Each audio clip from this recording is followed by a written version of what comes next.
அனைவருக்கும் வணக்கம். என்னோட சேனலை சப்ஸ்கிரைபர் பண்ணிக்கோங்க. அதாவது ஜூலை 29ஆம் கார்த்திகை தீபம் சரியில்லை, என்ன நடக்குது அப்படின்னு சொல்லிட்டு பார்க்கலாமாங்க. அங்கே பார்த்தீங்கன்னா சாமுண்டீஸ்வரி எல்லாருமே இதுக்கு போயிடுறாங்க. ஃபேக்ட்ரி இன்றைக்கி ஓப்பன் பண்ணுறது.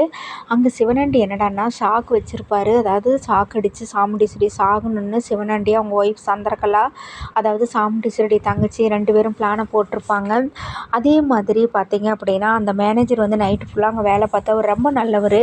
உடனே போய் சரி எதுக்கு ஒரு தடவை செக் பண்ணலான்னு பண்ணோன்னே அவர் சாக்கடித்து ஆஸ்பத்திரிக்கு கொண்டுட்டு போய் சேர்த்திடுவாங்க. அவர் மயக்கம் போட்டு விழுந்துருவார். ஆனால் அங்கே சிவனாண்டியோட ஆள் அவன் குடிச்சு போட்டு மயங்கி விழுந்துட்டான்னு சொல்லிட்டு பேரை கெடுத்துருவார். அதுக்கப்புறமா சாமுண்டீஸ்வரி காரில் எல்லாமே இது பண்ணுவாங்க. அப்போது கார்த்தியோட அந்த கார் அவங்களது ரிப்பேர் ஆயிரும். அதுக்கு உடனே சாமுண்டீஸ்வரியோடைய கணவர் சொல்லுவார், வீட்டில் தடுமாறி விழுந்தா சாமுண்டீஸ்வரி, என்னது இந்த ஃபேக்ட்ரி திறக்கிறதுக்குள்ளே இத்தனை தடை வந்துகிட்டே இருக்குது, இப்போ என்னன்னா கார் ரிப்பேர் ஆகிப்போச்சு, சரி மாப்பிள்ளை நீங்கள் சரி பண்ணி எடுத்துகிட்டு வந்துடுங்க நான் அப்படிங்கிறாங்க. நாங்கள் கொஞ்சம் முன்னாடியே போகிறோம் அப்படின்ட்டு டிரைவர் 2 மாப்பிள்ளை பெரிய மாப்பிள்ளையும் இவரையும் சரி பண்ண சொல்லிவிட்டு இவங்க எல்லாருமே ஃபேக்ட்ரிக்குள்ளே போகிறாங்க. நாதஸ்வரம்லாம் வாசித்து எல்லாருமே சூப்பராக இது பண்ணிகிட்ருக்குறாங்க. அப்போ எல்லாமே சந்தோஷமாக ஹோமம்லாம் முடிஞ்சு சரி போய் திறக்க போகலாம் அப்படின்னு சொல்லிட்டு போய்கிட்டு இருக்கிறாங்க. அப்போ ஃபேக்ட்ரியில் அந்த கை வச்சு திறக்கிறதுக்குள்ள அங்கே ஏதோ மறுபடியும் சாக்கு இது பண்ணிடுவான் அந்த சிவனாண்டியோட ஆள். அவர் ஆஃபீஸுக்கு போனோடனே மறுபடியும் சாக்கடிச்சு சாகிற மாதிரி எல்லாமே ரெடி பண்ணி வச்சுருவான். உடனே சந்திரகலா சொல்லுவாங்க, மனசில் நினைப்பாங்க, போடி சீக்கிரமாக போய் நீ செத்து தொலை அப்படி இப்படின்னு சொல்லுவாங்க. கூட பிறந்த அக்காவையே கொஞ்சம் கூட ஈவிரக்கம் இல்லாமல். அங்கே சிவனாண்டியும் எப்படா இந்த சாமுண்டீஸ்வரி சாகுவா, நமக்கு நியூஸ் வரும்ன்ட்டு எதிர்பார்த்துட்ருக்கிறாரு. அங்கே இதுக்கடையில் கார்த்திக் காரை சரி பண்ணி இவங்க வந்துட்டுருக்குறாரு. உடனே ரேவதி ஃபோன் பண்ணுவாங்க, எங்கே இருக்கிற நீ, கொஞ்சம் சீக்கிரமாக வா, டைம் ஆச்சு, நல்ல நேரம் முடியறதுக்குள்ளே ஓப்பன் பண்ணணும், அம்மா உன்னை வர சொன்னாங்கன்னு. நான் வந்துடுறேன் ரேவதி அப்படின்னு வந்துட்டுருப்பாங்க. அந்த மேனேஜருக்கு ஃபோன் பண்ணோன்னே இந்த மாதிரி ஆஸ்பத்திரியில் இருக்கிறானே, சரி கொஞ்சம் பணம் கொண்டே கொடுத்துட்டு வரலான்ட்டு போவாங்க. ஆஸ்பத்திரிக்கு போனோடனே என்னாச்சுமா அப்படிங்கிறாங்க.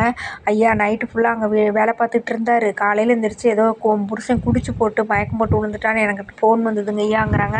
என்னம்மா அவங்க வீட்டுக்காரர் குடிப்பாரானதுக்கு, ஐயா எங்கள் வீட்டுக்காரர் குடிக்கிற பழக்கமெல்லாம் எதுவுமே இல்லைங்க, கட்டுக்கதை அடைச்சி விட்ருக்குறானுங்க, அவர் மயக்கம் தெளினா உடனே அவருக்கும் மயக்கம் தெளிஞ்சிடும். உடனே கார்த்தி உள்ளே போய் என்னாச்சுண்ணா நல்லா இருக்கீங்களா, என்ன உங்களுக்கு பிரச்சனை அப்படிங்கிறாங்க. ஐயோ உங்ககிட்ட ஒன்று சொல்லணுங்க, விடிய வேலை பார்த்துட்டு சரி காலையில் அது கரெக்டாக ஓடுதா ஒரு தடவை இது பண்ணி பார்க்கலான்னு செக் பண்ணங்க, சாக்கடிச்சிருச்சுங்க, யாரோ சாக்கடிக்கிற மாதிரி அதை ஏதோ பண்ணி வச்சுட்டாங்க, மறுபடியும் ஏதாவது பண்ணிட போகிறாங்க, நீங்கள் தாங்க அதை கண்டுபிடிக்கணும் அப்படிங்கிறாங்க.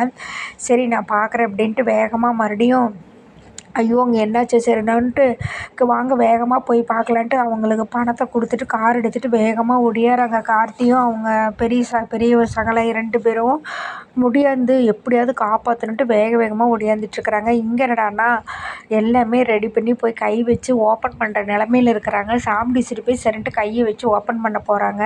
அப்போ சந்திரகலா இருந்துக்கிட்டு, போடி போ, இன்னையோட உன் கதை முடிஞ்சுதுடி, என் புருஷன் தாண்டி செய்ப்பான் அப்படி இப்படின்னு சொல்லிட்டு இருக்காங்க. உடனே சாமுண்டீஸ்வரி கையை கொண்டுட்டு போய் எடுத்துருவாங்க. எடுத்துகிட்டு திரும்பி சந்திரகலாவில் பார்ப்பாங்க. பார்த்துட்டு உடனே என்னடா என்ன இவ இப்படி பார்க்குறா அப்படின்ட்டு, இங்கே பாரு நீ என் தங்கச்சி, இது நாள் வரைக்கும் உன்னை எல்லாமே நான் நிறைய பிஸ்னஸ் எல்லாமே நான் தான் தலைமை தாங்கியிருக்கிறேன், எல்லாம் பண்ணியிருக்கிறேன், என் தங்கச்சியை உனக்கு எதுவுமே கொடுத்தல, இந்த தடவை நீ தான் ஓப்பன் பண்ணணும் அப்படின்னு சொல்கிறாங்க.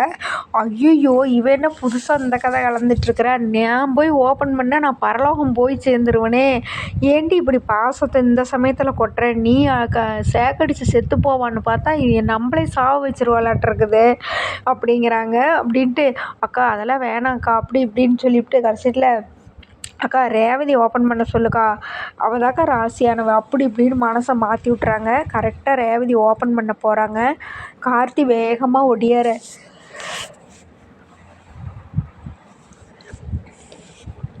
வேகமாக ஒடியாந்து ரேவதி கையை பிடிச்சி இப்படின்னு இழுத்துட்றாரு. உடனே எல்லாருமே அதிர்ச்சி ஆகுறாங்க. ஏங்க மாப்பிள்ள ரேவதி கையை பிடிச்சி இழுக்கிறீங்க, என்னாச்சு, ஏதாச்சும் பிரச்சனையா, அவளை தான் ஓப்பன் பண்ண சொல்லிட்டு இருந்தேன் அப்படிங்கிறாங்க.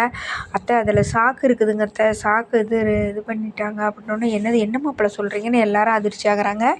உடனே அங்கே ஈபிக்காரனை வச்சு அதை சரி பண்ண சொல்கிறாங்க. உடனே ஆமாம் கரண்ட் வருதுன்னு சொன்னோடனே எல்லாருமே யார் அந்த சிவனாண்டி வேலையாக தான் இருக்குங்கிறாங்க. அவனை இப்போவே போய் நான் என்னென்னு பார்க்குறேன், அவனை நான் கொல்லாமல் விட மாட்டேங்கிறாங்க. உடனே கார்த்தி இருந்துக்கிட்டு, அத்தை இப்போலாம் எந்த பிரச்சனையும் பண்ணிடாதீங்க, வேண்டாம், எலெக்ஷன் முடியட்டும், நீங்கள் ஜெயிங்க, அதுக்கப்புறம் தான் இந்த மாதிரி ஆளுகளையெல்லாம் வந்து நம்ம இது பண்ணணுங்கிறாங்க. சரி அப்படின்னு சொல்லிட்டு ரேவதி மறுபடியும் திறப்புலா பண்ண சொல்கிறாங்க. ரேவதி திரும்பி கார்த்தியை கூப்பிட்டு, வா நம்ம 2 பேரும் சேர்ந்தே இது பண்ணலாம் அப்படின்னு சொல்லி 2 பேரும் சேர்ந்து திறப்புலா சூப்பராக பண்ணிடுறாங்க. அதுக்கப்புறமா எல்லோரும் சந்தோஷமாக வீட்டுக்கு வந்து, அப்பாடா எப்படியோ நல்ல முறையில் இது முடிஞ்சிருச்சு அப்படின்னு சொல்லி எல்லாருமே சந்தோஷமாக பேசிகிட்ருக்குறாங்க. எது எப்படியோ அந்த சிவனாண்டி மட்டும் இந்த மாதிரி பண்ணலைன்னா ஃபேக்ட்ரி இதெல்லாம் சூப்பராக முடிஞ்சிருக்குங்கிறாங்க. அப்போ வந்து கார்த்தியோட பாட்டி எங்கள் வீட்டுக்கு அங்கே போய் ஐயர்கிட்ட சொல்லி, என் மருமக ஜெயிக்கணும் அப்படின்னு சொல்லி சாமியெல்லாம் வேண்டுறாங்க. எது எப்படியா இருந்தாலும் அவள் எதிரியாக இருந்தால் கூட என்னை நினைக்கிறா, ஒரு காலத்தில் புரிஞ்சுக்குவா அப்படி இப்படின்னு சொல்லிட்டு நேராக பிரசாதத்தை கொண்டுட்டு வீட்டுக்கு வராங்க. உடனே சாமுண்டீஸ்வரி, உன்னை யார் வர சொன்னா, உன்னை யார் வெத்தலை பாக்கு வச்சு அழைக்கலாம் அப்படி இப்படின்னு அவமரியாதையாக பேசுகிறாங்க. அத்தனையும் கேட்டுக்கிட்டு இனிமேல் என் வீட்டு பக்கம் வராதுன்னு கண்டபடி திட்டிட்டு போயிடுறாங்க. உடனே அவங்க ரொம்ப வருத்தப்படுறாங்க. வா ராஜாவை கார் எடுக்க சொல்கிறாங்க. உடனே அவங்க அம்மா, நீ சந்திரகலா வந்து அவங்க அம்மாவை திட்டும்போது சந்திரகலாவை பிடிச்சி அவங்க திட்டிடுறாங்க. அம்மா கவலைப்படாத, இப்போ அமைதியாண்டே, என்னடா இது, என் மருமக ஜெயிக்கணும், அவளுக்கு விருந்து வைக்கணும் அப்படி இப்படிலாம் நான் என்னென்னமோ நினச்சேன், பாடுறேன் உன் அத்தை எப்படி பேசிட்டு போகிறான்னு கார்த்திட்டு சொல்கிறாங்க. பாட்டி நீங்கள் ஒன்றும் கவலைப்படாதீங்க, உங்கள் ஆசையை நான் நிறைவேற்கிறேன். என்ன அத்தை வந்து உங்கள் வீட்டில் விருந்து சாப்பிட்ணும், ஆரத்தி எடுக்கணும், அவ்வளோதான், நான் அந்த ஆசையை நான் நிறைவேற்றி வைக்கிறேங்கிறாங்க. ரொம்ப கஷ்டமாக இருக்குதுப்பா, வலியாக இருக்குது அப்படிங்கிறாங்க அவங்க அம்மா அவங்க பையன்கிட்ட. அம்மா கவலைப்படாதம்மா, எல்லாமே சரியாயிரும். ஏப்பா எனக்கு வயசாகிக்கிட்டே இருக்குதுப்பா, என் காலம் முடியறதுக்குள்ளே 2 குடும்பமும் ஒன்று சேரணும்னு நான் ஆசைப்பட்றப்பாங்கிறாங்க. எல்லாம் நல்லது நடக்குமா, நீ கவலைப்படாதீங்கிறாங்க. அதோட எபிசோடு முடியுதுங்க. அடுத்த நாளைக்கு என்ன நடக்க போகுது? சாரி, இன்னொரு விஷயத்த சொல்ல மறந்துட்டேன். அதாவது வந்து சிவனாண்டிகிட்ட வந்து ஒரு ஆள் ஒடியாருவார். ஒடியாந்துட்டு என்ன பாரு, அண்ணா சின்னம் ஒதுக்கிட்டாங்கண்ணா அப்படின்னு சொல்லுவார். என்ன சின்னம் ஒதுக்கியிருக்கிறாங்கடா நம்மளுக்கு, நான் பூந்தொட்டி கேட்டேனே, நான் தப்பாக நினச்சிக்காதீங்க, எனக்கு சொல்லவே கஷ்டமாக இருக்குது அப்படிம்பாங்க. என்ன அப்படின்னா, குப்பை தொட்டியை வந்து நமக்கு சின்னமாக கொடுத்துருக்குறாங்க அப்படின்னு சொல்லி. என்னது குப்பை தொட்டி, என்னடா கேவலமாக இருக்குது அப்படிம்பாங்க. அண்ணே ஆமண்ணே, எனக்கே அசிங்கமாக தான் இருக்குது அப்படின்ட்டு, அண்ணே நான் இப்போ வரேனே அப்படின்ட்டு போயிடுவாங்க. அதுக்கப்புறம் என்னடா மகனே, அப்பா என்னப்பா எப்போ பார்த்தாலும் ஏதோ ஒரு பிரச்சனை வந்துக்கிட்டே இருக்குது, எனக்கு குப்பை தொட்டியில் ஓட்டு போடுங்கண்ணாப்பா, நான் போய் இப்போ குப்பை தொட்டியில் போடுங்கண்ணா, நம்ம கேட்க முடியும், என்னது பெரிய அசிங்கமாக இருக்குது, இப்படி ஒன்று அமைஞ்சிருச்சு அப்படி இப்படிங்கிறாங்க.